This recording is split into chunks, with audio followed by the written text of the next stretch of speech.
दोस्तों, रोज़ की तरह आनंद लिखने ब्लॉग में सबका हार्दिक स्वागत है। सबके मंगल भविष्य की कामना के साथ बड़ों को मेरा नमस्कार, छोटों को मेरा आशीर्वाद। मैं ठीक हूँ, आशा करता हूँ कि आप ठीक होंगे। रामचरितमानस के बालकांड के प्रसंग में कल के प्रसंग में भगवान राम लक्ष्मण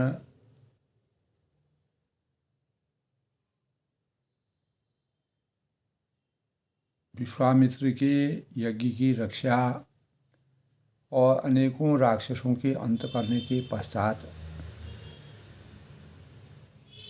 जनक नगरी में जनक राजा द्वारा सीता के स्वयंवर की घोषणा करने के पश्चात जब ऋषि विश्वामित्र जी को यह पता चला, अनेकों राजाओं को वहाँ पर आमंत्रित किया गया था। तो इस घोषणा के परिणाम स्वरूप राजा यानी विश्वामित्र जी ने राम और लक्ष्मण जो मर्यादा के स्वरूप हैं, तो राजा जनक के कष्ट को दूर करने के लिए और उनके संकल्पों की प्रतिपूर्ति करने के लिए सीता के स्वयंवर में भाग लेने के लिए चाहते हैं। तो रास्ते में गौतम मुनि द्वारा श्रापित अहिल्या जो शिला के रूप में हजारों सालों से जीवन यापन कर रही थी, तो भगवान के स्पर्श इस प्रकार का श्राप मिला था कि जब त्रेता युग में भगवान राम का अवतरण होगा, मानव रूप में भगवान राम इस रास्ते से गुजरेंगे। इस प्रकार की लीला भगवानों ने बनाई है, जिसको रामचरितमानस में तुलसीदास ने बड़े ही सुंदर ढंग से एक माला की, जिस प्रकार से माला गूंथी जाती है, उसी प्रकार से शब्दों को और संबंधों को और इस प्रकार के योग को जोड़ने के भावों का संचार किया। और तब जब अहिल्या जो है का उद्धार हो जाता है भगवान राम के चरणों के स्पर्श मात्र से, तो अहिल्या एक नारी के रूप में अवतरित हो जाती है। गौतम मुनि द्वारा श्रापित अहिल्या को मोक्ष की प्राप्ति हो जाती है। भगवान ने अनेकों प्रकार के वरदान के लिए अहिल्या माता को कहा, लेकिन उन्होंने कहा कि मुझे जो है परमात्मा की परम कृपा के परिणाम स्वरूप मोक्ष की प्राप्ति और भगवान का आशीर्वाद प्राप्त हो गया है। मैं केवल एक ही वर मांगती हूँ कि मुझे जन्म जन्मांतर तक, यानी जब भी आप मेरे हृदय में हमेशा अवतरित रहें, विराजमान रहें, आपके स्वरूप का मैं निरंतर ध्यान करते रहूं। तो इस वरदान के परिणाम स्वरूप भगवान ने एवमस्तु ऐसा ही हो कह दिया और अहिल्या जो है मोक्ष की प्राप्ति हो गई। अर्थ धर्म काम मोक्ष की प्राप्ति यानी पुरुषार्थ से उनका जीवन धन्य हो गया और वह अपने पतिदेव के साथ जो है इतनी यातना के पश्चात अपने पतिदेव पतिलोक में चले गए। उसके पश्चात भगवान राम और लक्ष्मण जनक नगरी में जाते हैं। जनक नगरी का अद्भुत स्वरूप, भगवान के साकार स्वरूप को देखने के लिए लोग इतने आतुर हैं। सखियां आपस में अनेक प्रकार के विचार विमर्श करती हैं। भगवान राम के वास्तविक स्वरूप का आनंद लेने और तब विश्वामित्र मुनि के जनक राजा ने उनका बड़े ही सम्मान और आदर के साथ उनसे मिले और सीता के स्वयंवर की बातें कहीं। तभी विश्वामित्र के आज्ञा मांगकर भगवान राम और लक्ष्मण ने पूरी जनक नगरी में घूमने का मन बनाया। तब उन्होंने राजा जनक के द्वारा संकल्पित जो शिव जी का धनुष तोड़ना था, उस धनुष यज्ञशाला को देखा और उसका जो वर्णन तुलसीदास ने किया है वह अभूतपूर्व है, अवर्णीय है। शब्दों में उसकी वास्तविक सौंदर्य का वर्णन करने में तुलसीदास जी भी असमर्थ रहे। अपार शोभा और प्रत्येक नगरवासी जो है दिव्य दर्शन, भगवान के साकार रूप के दर्शन पाते ही मंत्रमुग्ध हो जाते हैं। और राजा जनक जो है पूर्ण रूप से आसक्त हो जाते हैं। सखियाँ आपस में करती हैं कि यह देव योग का संयोग है कि भगवान राम साक्षात रूप में सीता जी को वरने के लिए यहाँ आ गए हैं। अनेक प्रकार की प्रतिक्रियाएं एक सखी दूसरे सखी से पूरे जनक नगरी में इस प्रकार का वातावरण परिलक्षित होता है। अवध वहाँ जहाँ राम निवास हो, भगवान राम का अवतरण वहाँ जहाँ अवध में भगवान रामचंद्र जी थे, वह जनकपुर में यानी विश्वामित्र मुनि की यज्ञ की रक्षा के साथ जब स्वयंवर को देखने जाते हैं तो स्वयंवर से पहले जो वहाँ की स्वयंवर शाला थी, धनुष यज्ञशाला थी, उसको देख करके जनक जी के महल को देख करके, सीता जी के महल को देख करके और संपूर्ण जनक नगरी के परिवेश को देख करके प्राकृतिक रहस्य, प्राकृतिक सौंदर्य को और फुलवाड़ी को देख करके भगवान राम और लक्ष्मण मंत्रमुग्ध हो गए और जिसके परिणाम स्वरूप उनको अंतःकरण की में संतोषम परम सुखम की ये भावनाओं का संचार हुआ और जनक राजा पुलकायमान हो गए और स्वयं के स्वरूप से वह विस्मित हो गए। भगवान के स्वरूप को देखते ही जनक राजा के अंतःकरण में अपार ज्ञान और भक्ति, भगवान के प्रति श्रद्धा के सुमनों का उदय हुआ। तो बाग और सरोवर को देखकर प्रभु श्री रामचंद्र जी भाई लक्ष्मण सहित हर्षित होते हैं, खुश होते हैं, आनंद की अनुभूति करते हैं। और यज्ञ बाग वास्तव में परम रमणीय है। जो जगत को सुख देने वाले श्री रामचंद्र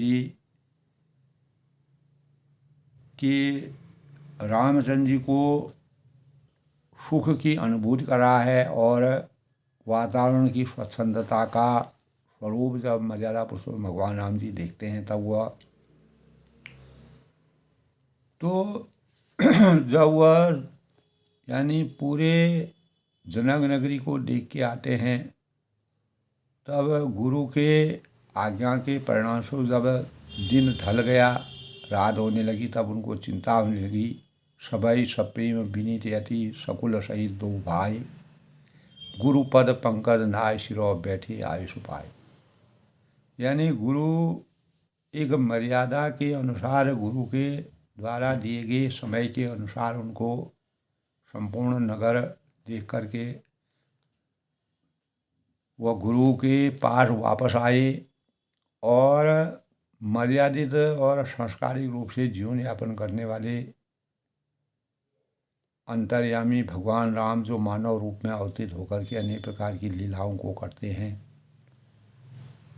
भय प्रेम विनय और बड़े संकोच के साथ दोनों भाई गुरु के चरण कमलों पर सिर नवाकर आज्ञा पाकर बैठते हैं। जब जनक नगरी का पूरा वातावरण का रहस्य देख लेते हैं।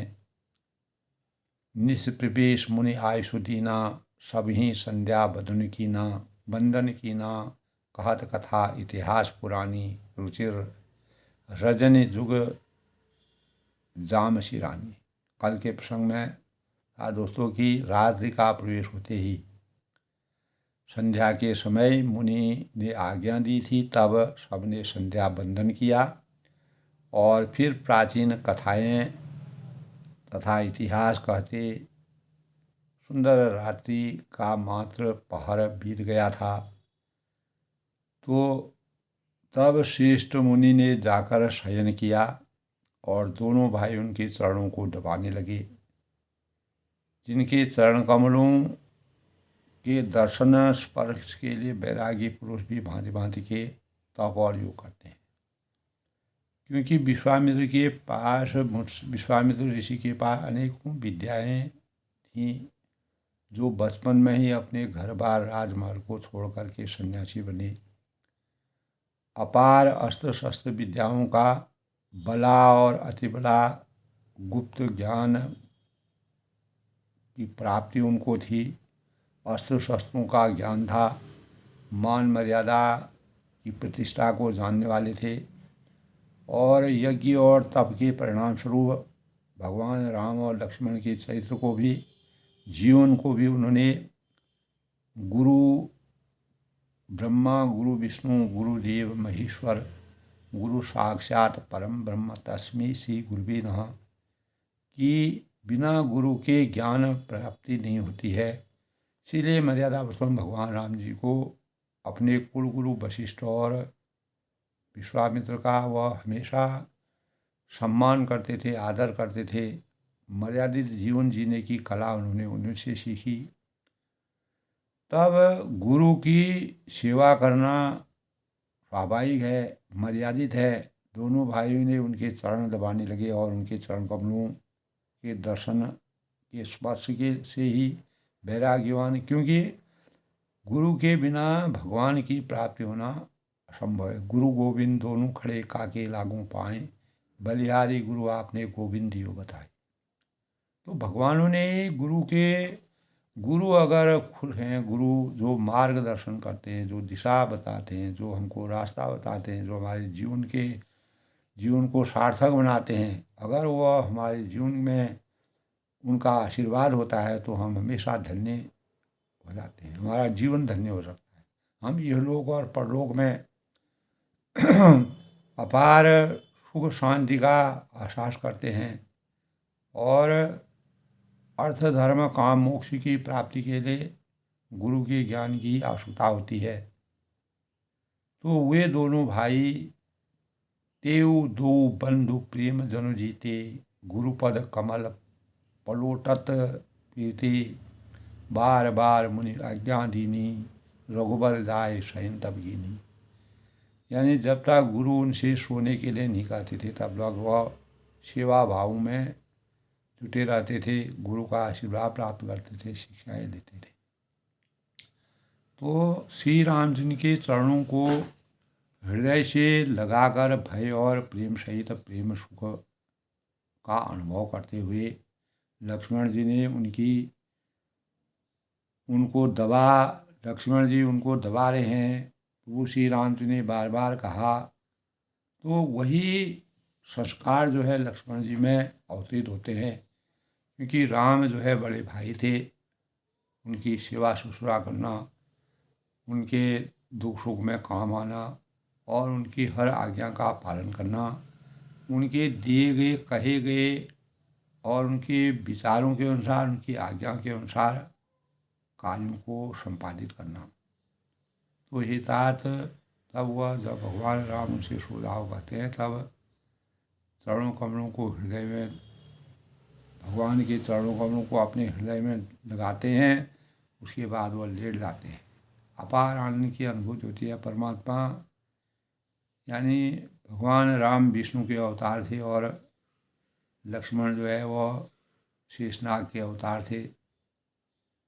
तो जब आस्था यानी आत्मा परमात्मा से मिल जाती है तो ब्रह्म ज्ञान की प्राप्ति हो जाती है। रात बीतते हुए यानी जब सवेरे का वातावरण होता है तो मुर्गा जो है बोलने लगता है। उसकी आवाज़ को सुनकर लक्ष्मण जी उठे, सबसे छोटे थे, और जगत के स्वामी सुजान श्री रामचंद्र जी गुरु से पहले ही जागने की उनकी जाग जाते थे। और सब सकल सौज करी जाए नहाई, नित्य निभाए मुनि सिरनाई, समय जान गुरु आय सुपाई, लीन प्रसून चली रो भाई। तब यानी तुलसीदास ने इस प्रकार का दैनिक वर्णन किया है, यानी दिनचर्या के स्वरूप के अनुसार कैसे हमें अपने जीवन को, दैनिक जीवन को यापन करना चाहिए। शौच क्रिया करके जाके नहाए और संध्या अग्निद्रा नित्य कर्म समाप्त करके उन्होंने मुनि को मस्तक नवाया। पूजा का समय जानकर गुरु की आज्ञा पाकर दोनों भाई फूल लेने गए। तो तब उन्होंने जाकर राजा का सुंदर बाग जो फुलवाड़ी है उसको देखा। तो जहाँ बसंत ऋतु का आगमन था और मन को लुभाने वाला जो फुलवाड़ी देखी, मन को लुभाने वाले अनेक वृक्ष जो लगे हुए थे, रंग बिरंगी उत्तम लताओं के मंडप छपे हुए थे।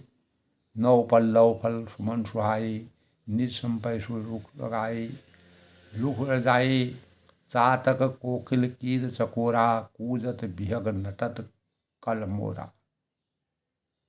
यानी नए पत्ते, फलों और फूलों से युक्त सुंदर वृक्ष अपनी सम्मति से कल्प वृक्ष को भी यानी लजा रहे हैं। कल्प वृक्ष भी उनके सामने कुछ नहीं है। तो सभी प्राकृतिक दृश्य इस प्रकार से बसंत ऋतु में जिस प्रकार का प्रवेश होता है, नए फल फूल पत्ते कलियाँ आती हैं, नए विचारों का संचार होता है। तो बाग के बीचों बीच सुहावना सरोवर सुशोभित है और जिसमें मणियों की सीढ़ियाँ लगी हुई हैं, विचित्र ढंग से बनी हुई हैं, और उसका जल निर्मल जल है और जिसके अनेक रंगों के कमल खिले हुए हैं। जल के पक्षी कलरव कर रहे हैं, आपस में खेल रहे हैं, और भ्रमर जो है सुंदर वाणी से गुंजायमान कर रहे हैं। तो तब बाग तड़ागु बिलोग प्रभु, हर्षि बंधु समीर। जब भगवान को इस प्रकार का परिदृश्य दिखने लगता है तो बाग और सरोवर के देखकर प्रभु श्री रामचंद्र जी भाई लक्ष्मण जी सहित हर्षित हुए। अपार आनंद की अनुभूति हुई। परम रम्य आयसु यहू, जो राम ही सुख देत। और यह बाग वास्तव में परम रमणीय है, जो जगत में सुख देने वाले श्री रामचंद्र को सुख दे रहा है। अपार आनंद की अनुभूति हो रही है। अज्ञान रूपी प्रकाश से, ज्ञान रूपी अंधकार से ज्ञान रूपी प्रकाश का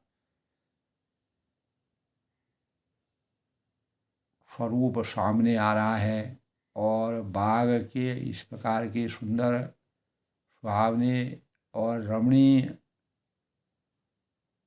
वातावरण से भगवान राम सरोवर जो सरोवर है वह अनेक प्रकार के यानी रत्नों से जड़ित था, इतना शोभायमान था। तो अपार शोभा का वातावरण था जनक नगरी में। अवध वहाँ जहाँ राम निवास हुई, यानी परमात्मा का वहाँ निवास है, तो वहीं अवध की अनुभूति लोगों के अंतःकरण में हो रही है। तो कल के प्रसंग के साथ दोस्तों पहले आज के शुभ पंचांग के भाव की समीक्षा करते हैं। तो आज का पंचांग की सूक्ष्म पंचांग दोस्तों आज 21 फरवरी 2025 फाल्गुन माह की कृष्ण पक्ष की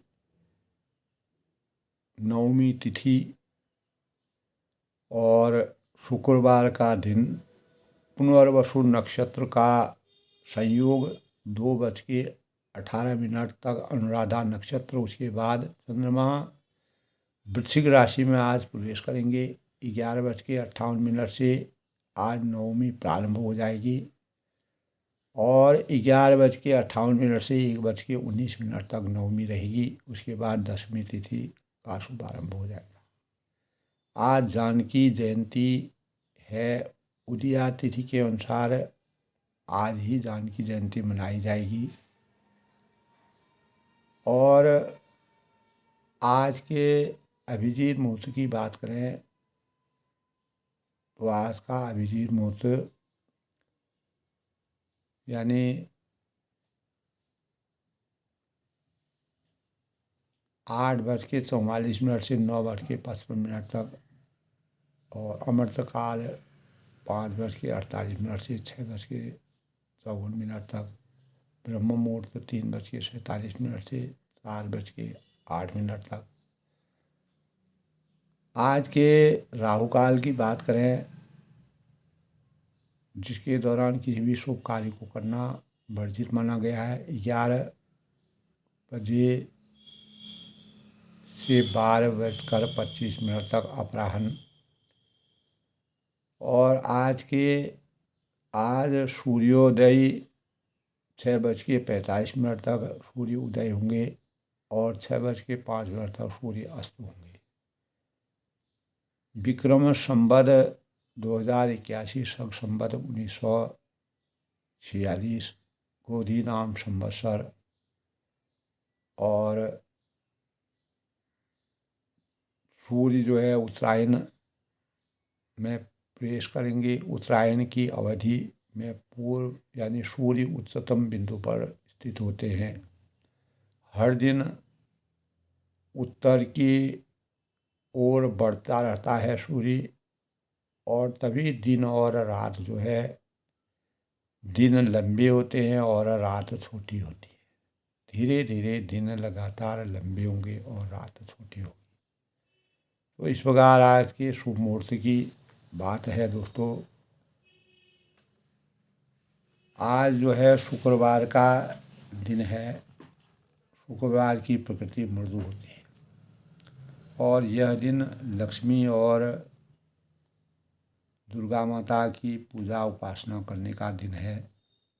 दैत्यों के गुरु शुक्राचार्य का भी दिन यह माना जाता है। इस दिन माता लक्ष्मी और काली माता की पूजा अर्चना उपवास करना चाहिए। इस दिन पूरे विधि विधान के साथ माता की पूजा करना, लक्ष्मी माता और धन देवी की पूजा करना से हमारे जीवन में कभी भी धन की कमी नहीं होती है, ऐसा हमारे शास्त्रों में है। शुक्रदेव की कृपा से जीवन में सुख, सौंदर्य और रोमांच, जन्म यानी और बल की प्राप्ति होती है।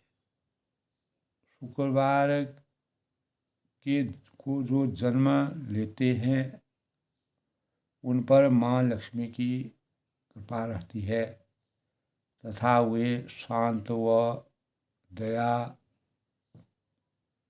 होते हैं। और इस दिन जन्मे लोग बुद्धिमान और प्रतिभाशाली और भाग्यशाली होते हैं, ऐसा हमारे ज्योतिष में कहा गया है। जीवन में सफलता प्राप्त करते हैं और इस दिन सफ़ेद वस्तुओं का दान करना शुभ माना गया है। सफ़ेद वस्तुओं को पहनना और सफ़ेद वस्तुओं का दान करना, सफ़ेद मिठाई है और सफ़ेद बतासे हैं, सफ़ेद चीज़ें चावल है। तो इस दिन किसी भी व्यक्ति विशेष को किसी प्रकार का दान यानी उधार देना नहीं करना चाहिए। और इस दिन पूजा और रसोई की चीज़ें खरीदना शुभ माना गया है। पूजा की चीज़ें और रसोई में रखने वाली जो भी चीज़ें हैं उनको खरीदना जो है शुभ माना गया है। और स्वच्छता के प्रतीक के रूप में यह दिन माना जाता है और स्वच्छ कपड़ों का प्रयोग करके और माँ लक्ष्मी और दुर्गा माता की पूजा के भावों से स्वच्छता के प्रतीक के रूप में यह दिन माना गया है। सौंदर्य, तेज, शुक्रवर्धक यह दिन, आनंद की तृप्ति का यह दिन, रचनात्मक, प्रेम, सौंदर्य और सभी चीज़ों के भय का अंत करने वाले होते हैं। जीवन में सुख समृद्धि आती है और विशेषकर यह दिन काफ़ी फलदायी माना गया है। हमारे शास्त्रों के अनुसार माँ लक्ष्मी और संतोषी माँ की पूजा व सफेद वस्तुओं का दान करना, मिठाई का दान करना शुभ, चावल का दान करना शुभ माना जाता है। और मनोरंजन प्रिय जो लोग इस दिन जन्म लेते हैं वह हंसमुख होते हैं, मनोरंजन प्रिय होते हैं और तेजस्वी होते हैं। शौर्य, सौंदर्य वर्धक यह दिन शुक्रवर्धक होता है। और इस दिन खास तौर से जो वृद्ध लोग होते हैं उनकी सेवा करने का दिन भी ये माना गया है। किसी से भी गलत व्यवहार नहीं करना चाहिए और शांति है, दया है और संतोषी माता का 9 माह तक व्रत रखने से मनोवांछित कामनाओं की पूर्ति के रूप में यह दिन मनाया जाता है। लक्ष्मी माता की उपासना ये पूजा, व्रत, ध्यान, नियम संयम के साथ करने से जीवन में अज्ञान रूपी अंधकार समाप्त होता है, ज्ञान रूपी प्रकाश का संचार हमारे जीवन में होता है। तो इस प्रकार शुक्रवार की प्रकृति मृदु होने के साथ मानव जीवन में यह दिन बहुत ही महत्वपूर्ण माना जाता है। लक्ष्मी धन की देवी मानी गई है और दुर्गा माँ शक्ति की प्रतीक के रूप में मानी गई है। तो धन शक्ति दोनों हमको प्राप्त होती है और इस दिन वृद्ध लोगों को की सेवा करना, उनको भोजन कराना यह भी शुभ माना जाता है। तो रामचरितमानस की आज के प्रसंग की बात करते हैं कि दोस्तों बाग और सरोवर देखकर प्रभु रामचंद्र जी भाई लक्ष्मण सहित हर्षित और आनंद की अनुभूति करते हैं। और यह बाग वास्तव में परम रमणीय था जो जनक नगरी में बना हुआ था, जिसके दर्शन भगवान सीता के स्वयंवर के दरबार भगवान राम वहाँ पर गए।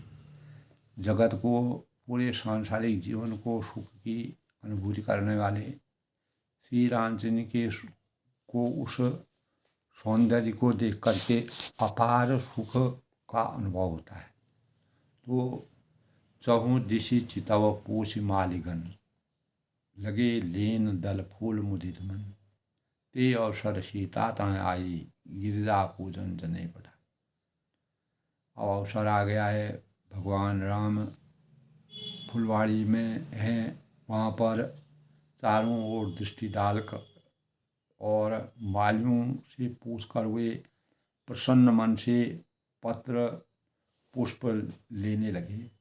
यानी एक परम ब्रह्म परमेश्वर होने पर भी अपने स्वरूप, वास्तविक स्वरूप को छुपाते हुए मानव रूप में अवतीत होकर के जो साधारण आम व्यक्ति के अनुसार भगवान राम जो है उस हटा यानी चहु दिशि चितई पूछ मालिगन, चारों ओर दृष्टि डालकर और मालियों से पूछकर वे प्रसन्न मन से पत्र पुष्प लेने लगे। ते अवसर सीता तम आई, इतने में ही उसी समय सीता जी जिनका स्वयंवर होना था वहाँ आई और माता ने उन्हें गिरजा पार्वती जी की पूजा करने के लिए भेजा था कि वह स्वयंवर में उसका अटल सुहाग वाला वर की प्राप्ति हो। जो भी राजा उस धनुष को तोड़ेगा वह सीता के स्वरूप से मेल खाता हो। और तब माँ यानी सीता जो है, जनक नंदिनी जो है, भगवान राम जब उस फुलवाड़ी में पुष्प और पत्र मालियों से तोड़ने को लगा रहे थे, तब सीता का वहाँ आगमन होता है। संग सखी सब सुभग सयानी, साथ में सब सुंदरी और सयानी सखियाँ सीता की विराजमान हैं। गावें गीत मनोहर बानी। और हमारे शास्त्रों के अनुसार, विधि विधान और हमारे संस्कारों के अनुसार दोस्तों, यानी विवाह से पहले भगवान की आराधना की जाती है कि यह कार्य समस्त सभी भावों से शुचितापूर्वक संपन्न हो, कोई विघ्न बाधा न आए। तो इसी प्रकार सीता जी अपने मनोवांछित वर की प्राप्ति के लिए, मनोकामनाओं की पूर्ति के लिए माँ गौरा के पास जाती हैं। गावें गीत मनोहर बानी, सखियों को साथ ले जा करके मनोहर बाणी से गीत गा रही हैं। सरोवर के पास गिरजा माता का मंदिर है, शिव और पार्वती। और सर समीप गिरजाग्र सोहा, बरन जाए देख मन मोहा, जिसका वर्णन नहीं किया जा सकता, देख कर मन मोहित हो जाता है। इतना सुंदर सरोवर की वहाँ पर भगवान शिव और गिरजा का सुंदर मंदिर बना हुआ है। मंजुन करि सरि सखिन समेता, गई मुदित मन गौर निकेता। तो सखियों सहित सरोवर में स्नान करके सीता जी प्रसन्न मन से गिरजा के मंदिर में जाती हैं। और उन्होंने पूजा कीन अधिक अनुरागा, निज अनुरूप सुभग बरबार। उन्होंने बड़े प्रेम से पूजा की और अपने योगी सुंदर वर मांगा, सुंदर वर की कामना की। एक सखी सी असंगु बिहाई, गई रही देखन फुलवाई। एक सखी सीता जी का साथ छोड़कर फुलवाड़ी देखने चली गई थी। पूरा फुलवाड़ी में कैसे कैसे फूल खिले हैं, रंग बिरंगे अनेक तरह तरह के फूलों से पूरी फुलवाड़ी सुशोभित थी। तेही दो बंधु बिलोके जाई, तब उस सखी ने उसने जाकर दोनों भाइयों को देखा। राम और लक्ष्मण वहाँ पर वो भी फूल और पत्र लेने के लिए गए थे। प्रेम विवल होकर रव सीता के पास आई। ते दो बंधु बिलोके जाई, उन दोनों भाइयों को जब उस सखी ने देखा तो प्रेम विवल सीता वही आई। तब वह प्रेम में पूर्ण रूप से लीन होकर के सीता जी के पास आती हैं। ये सुकुमार बालक हैं जिनका रूप रंग गुणशील अपार है। तो प्रेम में विह्वल होकर वह सीता जी के पास जैसे ही आती हैं, तासु दशा देखी सखिनों पुलक गात जलने।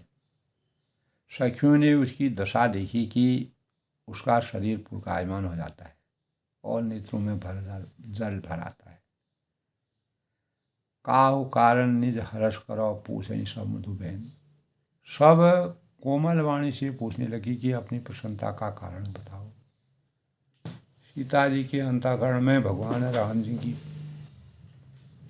का जो वास्तविक स्वरूप है वह दिखने लगता है।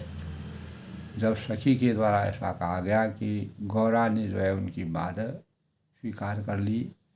देखन बाग कुंवर दो आए, उसने कहा कि दो राजकुमार बाग देखने के लिए आए हैं। तो जापर जाको सत्य स्नेहु, तापर ताकू मिली कछुन संदेह। तो सत्य स्नेह अगर होता है तो अपने आप ही उसमें किसी प्रकार का संदेह नहीं होना चाहिए कि वो अपने आप ही ऐसा संयोग बन जाता है।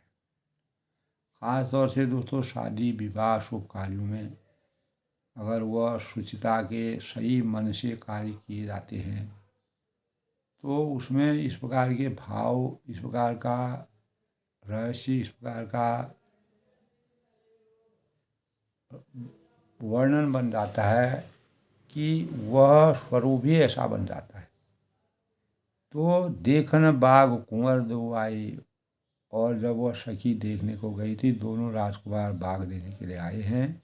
भाई किशोर भाई भांसु आए, किशोर अवस्था में हैं और सब प्रकार से सुंदर हैं, शोभायमान हैं, सुशील हैं, और श्याम गौर की मैं कहूँ बखानी। कोई सांवले और गोरे रंग के हैं दोनों। एक सांवला है ब्लैक एंड वाइट, जिसको कहा जाता है सांवले और गोरे हैं।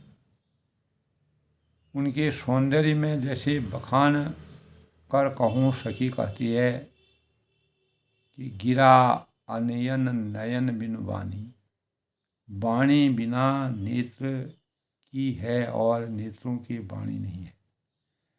वाणी बिना नेत्र की है और नेत्रों की वाणी नहीं है, ऐसा लग रहा है। सुनि हर्षी सब सखी सयानी, सिय ही अति उत्कंठा जानी। यह सुनकर सीता जी के हृदय में बड़ी जागरूक हुई, वह उनकी इच्छा जगी, उत्कंठा जगी, अपेक्षाएं जगी। बहुत सब सयानी सखियाँ ने सुख की अनुभूति की। एक कहे नप सुत तेई आली, तब एक सखी उनसे कहने लगी कि ये सखी, हे सखी, ये वही राजकुमार हैं जो सुना है कि कल विश्वामित्र मुनि के साथ जनक नगरी में स्वयंवर को देखने आए हैं। राजा के द्वारा जो सारे राजा आमंत्रित किए गए हैं, इसीलिए दो कुंवर भी यहाँ आए हुए हैं। जिन निज रूप मोहिनी डाली, कीने स्ववश नगर नर नारी। यानी और जिन्होंने अपने रूप को मोहिनी डालकर नगर के स्त्री पुरुषों को अपने वश में कर लिया है। इस प्रकार का स्वरूप उनका है।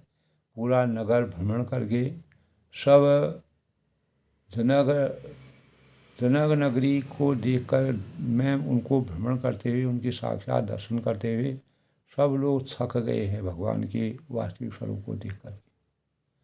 और जहाँ तहाँ सब लोग उसी छवि का वर्णन कर रहे हैं। हर जगह उसी बात की प्रशंसा हो रही है। वर्णर सभी जहाँ तहाँ सब लोगों अवन देखे ही देखन जोगू, और अवश्य चलकर उन्हें देखना चाहिए, वे देखने योगी हैं या नहीं।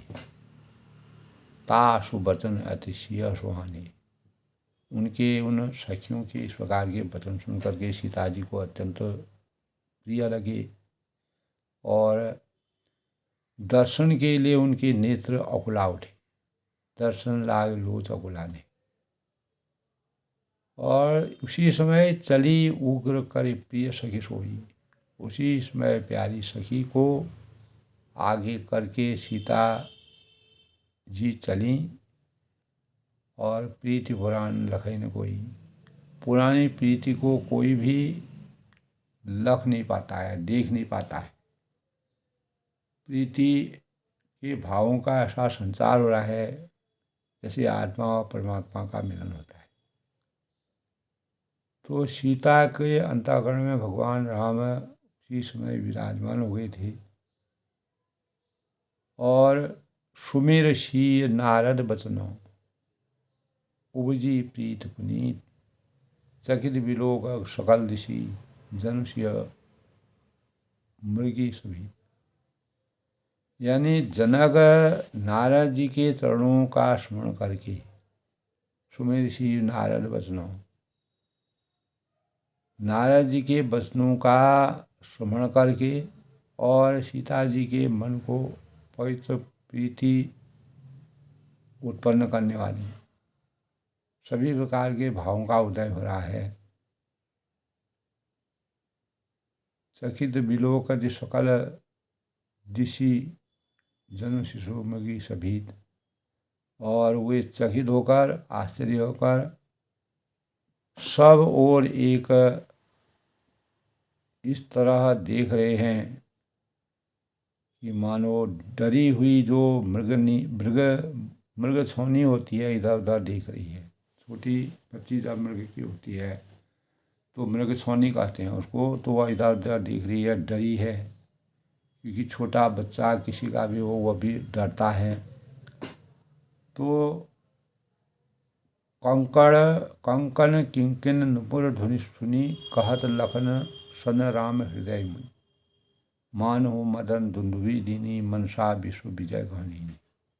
कंकड़ हाथों में पड़े हुए उनके सौंदर्य का वर्णन सखियाँ कर रही हैं, और करधनी और पायजेब के सुंदर सुंदर रामचंद्र के हृदय में विचार कर लक्ष्मण जी ने से कहते हैं कि मानहु मदन दुंदुभी दीनी। यह ध्वनि ऐसी आ रही है मानो काम देखने, विश्व को जीतने का संकल्प करके डंके पर चोट मारी है। यानी कामदेव ने विश्व को जीतने का संकल्प धारण करके डर यानी डंके पर चोट मारी है। कंकन किंकिन नुपुर ध्वनि सुनी, घर लखन सन राम हृदय मुनि। मानव मदन दुंदुभी की दीनी, कामदेव मदन मनसा विश्व विजय घनीनी। अस गई फिर चितई तिहि ओरा, सिय मुख शशि भय नयन चकोरा। भय बिलोकत चाय अचंचल, मनहु सकुच जिमि तय जीवन जल। ऐसा कहकर श्री रामचंद्र ने फिर उस ओर देखा और सीता जी के मुख रूपी चंद्रमा को निहारने लगे, और उनके ऐसा कहकर श्री रामचंद्र जी के फिर कर उस ओर देखा, और सीता जी ने मुख रूपी चंद्रमा को निहारने लगी। तो दोनों की अंतर्दृष्टि एक दूसरे में पड़ी। उनके नेत्र भय बिलोचन चार अचंचल, और उनके नेत्र चकोर बन गए। नयन चकोरा, सिय मुख शशि भय नयन चकोरा, और सुंदर नेत्र स्थित हो गए, टकटकी लग गई। भय बिलोचन चार अचंचल, मानो निमि जनक जी के पूर्वज ने इनका सबकी पलकों में निवास माना गया है। लड़की दामाद के मनो सुकुल निमित्त दिवंचल, लड़की दामाद के मिलन प्रसंग को देखकर उचित नहीं, इस भाव से शोचाकर यानी पलकें जोड़ दी और पलकों में रहना छोड़ दिया, जिससे पलकों का गिरना रुक गया। पलक अपने आप ही जब सभी कार्य करना बंद कर देते हैं तो जो वास्तविक स्वरूप है वह भी ठप हो जाता है। देख सी सीता सुख भावा, हृदय सराहत बचन न आवा। तो दोनों का आत्मा का परमात्मा से मिलन होता है। ब्रह्म यानी आत्मा ब्रह्म में लीन हो रही है। भक्ति जो है भक्ति के भावों का, और जो हमारी उत्कंठा है, लालसा है, मान मर्यादा है, यानी लालसा अंतःकरण में विराजमान हो रही है। सीता जी की शोभा देखकर देख सी शोभा सुख पावा, श्री राम जी ने बड़े सुख की प्राप्ति की, सुख का अनुभव किया। हृदय सराहर बचन न आवा, हृदय में उनकी सराहना करते हुए कुछ भी नहीं बोल पाए। जनु बिरंच सब निज में पाए, मुख से वचन नहीं निकलता है, किन कर्तव्य मुँह लाते हैं। यह शोभा ऐसी अनुपम है कि जनु बिरंची सब निज निपुभाई, बिरंची विश्व कह प्रकटी दिखाई। मानो ब्रह्मा ने अपनी सारी निपुणता को मूर्तिमान का संसार को प्रकट करके दिखा दिया। इस प्रकार की रचना हो रही है। यानी ब्रह्मा ने अपनी सारी निपुणता को मूर्तिमान कर संसार को पकड़ लिया है। तो इस प्रकार के भावों से जब रामचरितमानस में तुलसीदास ने जो वर्णन किया है, अद्भुत छवि का आनंद ले रहे हैं। सुंदरता कहूँ सुंदर करहीं, छवि ग्रह दीप शिखा जोन बरहीं। वह सीता जी की शोभा सुंदरता भी सुंदर करने वाली है। यह ऐसी मालूम होती है मानो छवि ग्रह दीप शिखा जोन बरहीं। सुंदरता रूपी घर में दीपक की लौ जल रही हो। जब सुंदर घर बना रहता है, उसमें सुंदर पुताई हुई रहती है, बढ़िया आनंद रहता है, तो उसमें जब दीपक जलाया जाता है वो उसकी शोभा अत्यंत ही मार्मिक हृदय स्पर्शी हो जाती है। तो अब तक सब उपमा कभी रहे जुठारी। अब तक सुंदरता रूपी भवन में अंधेरा था, वह भवन मानो सीता जी के सुंदरता रूपी दीप शिखा को पाकर जगमगा उठा। सीता के अंतःकरण में जो ज्योति थी वह ज्योति बाहर प्रकाशित होने लगी और केहि पट तरुण विदेह कुमारी, पहले से ही अधिक सुंदर हो गया वातावरण। सारी भी उपमा करते हैं, हम एक दूसरे से मिलान करते हैं, उपमा करते हैं, एक दूसरे से तुलना करते हैं। तो केहि पट तरुण विदेह कुमारी, सब उपमा कवि रहे जुठारी। सारी उपमाएं तो कवियों ने झूठा कर दिया है।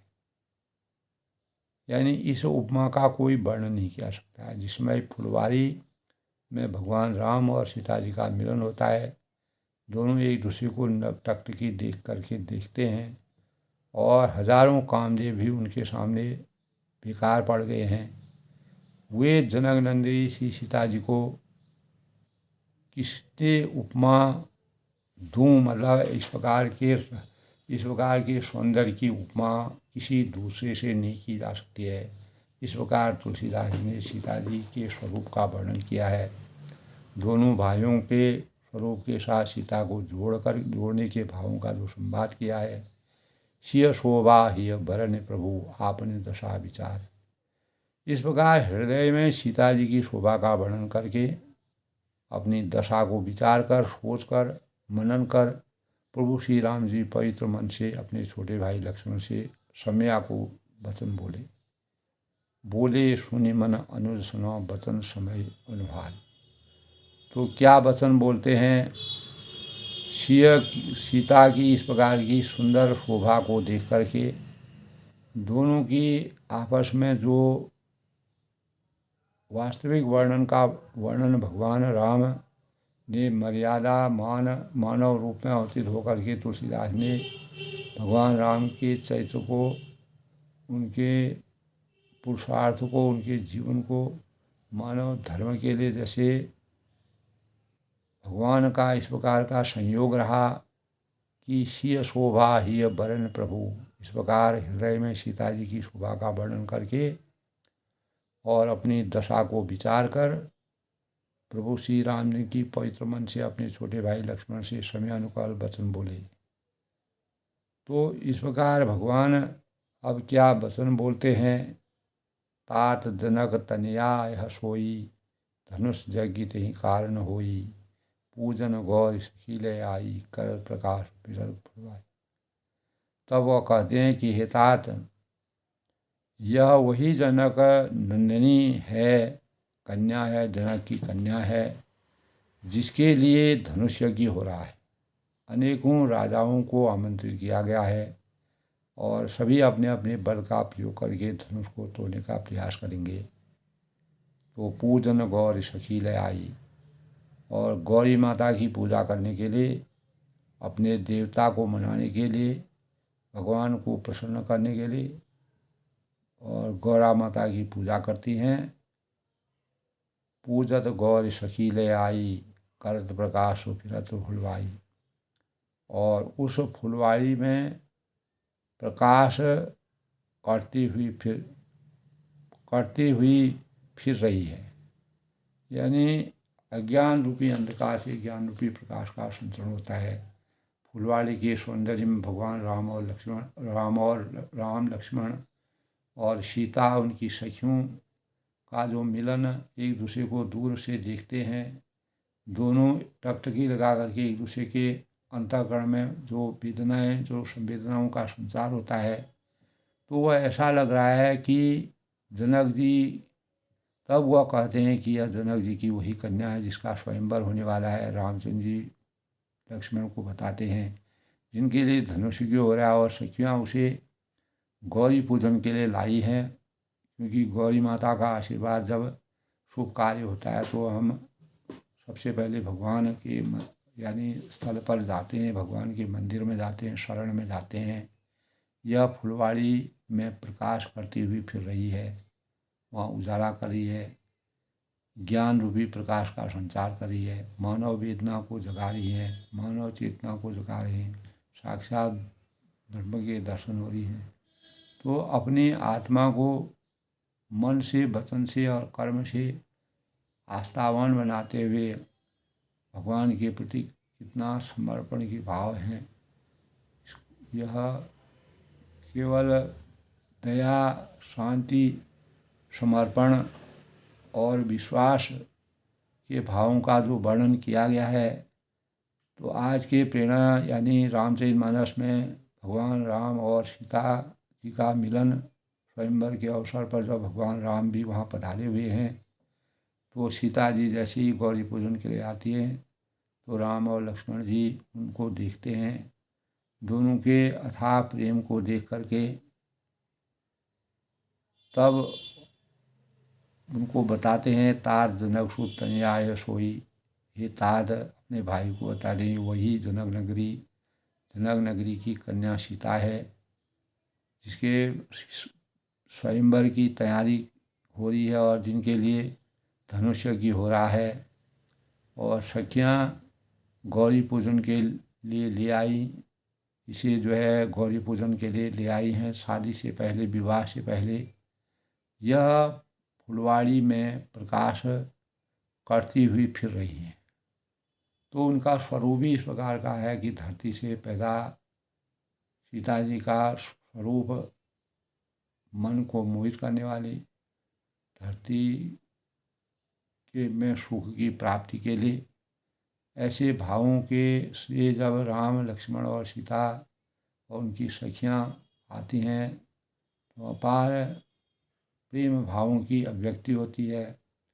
और इसी प्रकार आज के प्रसंग में जानकी जी तब बताया जाता है कि जानकी जी कन्या है, जिनके लिए धनुष यज्ञ हो रहा है, स्वयंवर हो रहा है। सखियाँ इसी गौरी पूजन के लिए यहाँ इन्हें लाई हैं और यह फुलवाड़ी में प्रकाश करती हुई ऐसी सुंदर लग रही हैं मानो आत्मा का परमात्मा से मिलन हो गया। तो इसी के परिणाम स्वरूप दोस्तों आज की प्रेरणा रामचरितमानस के प्रसंग में हमारे जीवन में परमात्मा का जब आशीर्वाद प्राप्त होता है तो शून्य शीय सत्य अशीष हमारी पूजहि मन कामना तुम्हारी। गौरामानता से जब पूजन होता है तो सखियों के साथ अपार आनंद की अनुभूति होती है। तो आज के प्रसंग में दोस्तों राम और सीता जी स्वयंवर से पहले फुलवाड़ी में जिस प्रकार से मिलते हैं सखी उनके साथ, तो एक दूसरे के सौंदर्य का वर्णन तुलसीदास ने जैसे चित्रित किया है वह अत्यंत ही हृदय स्पर्शी है, मनोरम है, अद्भुत है, अपार है, हमारे ज्ञान चक्षुओं को खोलने वाला है। अज्ञान रूपी अंधकार से ज्ञान रूपी प्रकाश की पराकाष्ठा है। और जा पर जाको सत्य संदेहु, ता पर ताको मिली कछु न संदेह। यह प्रमाण जो है हमारे सामने साकार रूप में अवतीर्ण होता है। मर्यादा पुरुषोत्तम भगवान राम जी का आशीर्वाद शिव पर बना रहे। शिव का रामचरितमानस के अध्ययन से, स्मरण से, ज्ञान से हमारा जीवन कितना कृतार्थ होता है। हमें इस भवसागर के भाव यानी बंधनों से मुक्ति का रास्ता यही है। और अपनी वाणी को विराम देते हुए जय श्री राम के साथ सबके मंगल भविष्य की कामना करता हूँ। सब लोग सुखी रहें, खुश रहें, प्रसन्न रहें।